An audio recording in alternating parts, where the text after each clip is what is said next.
அவளுக்கு கிடைக்கல. யாருக்கு? என் பொண்டாட்டிக்கு. என்ன கிடைக்கல? இந்த பாசம் கிடைக்கலையே. அதான் அவளுக்கு கிடைக்கல. அவளுக்கு கிடைச்சிருந்தா இந்த லைஃப் எப்படி இருந்திருக்கு?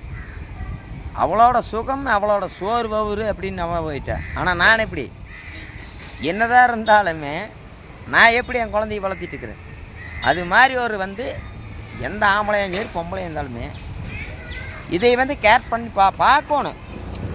ஆனால் பொம்பளை போயிட்டானு ஓட்டு நம்ம கொரோனா மருந்து குடிச்சிட்டு சாவறதும் தப்பு, பொம்பளை போயிட்டானு ஓட்டு நாம் போய் தூக்கு போட்டு சாவறதும் ஒரு தப்பு. ஆனால் பொம்பளைக்காக எவனும் ஜாவும் கூடாது, பொம்பளைக்காக ஆம்பளையும் ஜாவக்கூடாது. கண்டிப்பாக சமமாக இப்போ சொல்கிறேன், புரிஞ்சுங்களா? இப்போ எப்படி தெரியுமா, இப்போ என் குழந்தை எப்படி கேட்டுச்சு பார்த்தியா, அப்பா அப்படின்னு ஓடிச்சு பார்த்தீங்களா, அங்கேருந்து அப்பா அப்படின்னு ஜெயஸ்ரீ அப்படின்னு எனக்கு ஒரு பாசம், என் குழந்தைக்கு ஒரு பாசம். ஆனால் அவளுக்கு அந்த கிடைக்குமா? அவளுக்கு கிடைக்காது. மாப்பிள்ளை வச்சவனுக்கு மாப்பிள்ளை வச்சது தான். இருக்கும்போது அவ்வளோதான். அவளுக்கு அந்த காமன் விஷயம் சாப்பாடு, அந்த விஷயம் தான். காமம் காமம் சோறு, காமம் சோறு, அவ்வளவுதான். ஆனா எனக்கு அப்படி இல்லை. அன்பு பாசம் கஷ்டம், ஆஸ்பத்திரி, குழந்தை தூக்கணும், ஒடியறணும், எல்லா விஷயத்தையும் நான் பண்ணுவேன். ஆனா எவனால இது அவருக்கு அன்பு கிடைக்காது, காமன் தான் கிடைக்கும். காமன் மட்டும்தான் அவருக்கு. உண்மையா தாங்க. ஏன்னா நீங்க நல்லா புரிஞ்சுக்கங்க மாம்சே, உண்மையாதுங்க மாம்சே.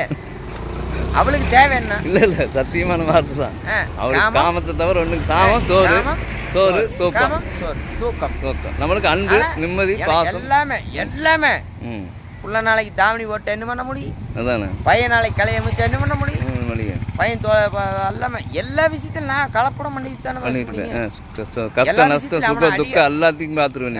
எல்லா விஷயத்தையும் அவள் ஒன்றத்தையும் பார்க்க முடியாது. அவளுக்கு கிடைச்சது ஒன்றுமே கிடையாது. எனக்கு எல்லாம் சந்தோஷம் உண்டுங்க. உண்டு. புள்ள கல்யாணத்தை பார்ப்பேன்.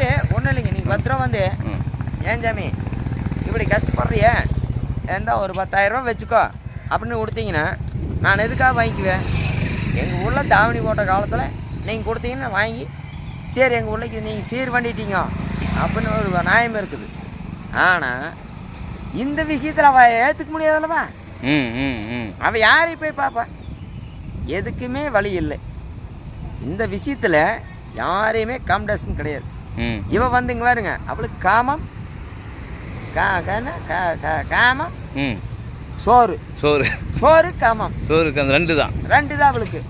நான் அப்படி கிடையாது. என் பிள்ளையை படிக்க வைக்கணும், என் பையனை படிக்க வைக்கணும், என் பையன்கிட்ட நல்லா பாடு நல்லா சொல்லி கொடுக்கணும். நான் எத்தனையும் பண்றேன். ஒரு ஆம்பளை அவளுக்கு சீர் பண்ணணும், பிள்ளை கல்யாணம் பண்ணணும், எல்லாமே நான் பாக்குறேன். எல்லாத்தையும் கலந்துருக்கு. எல்லா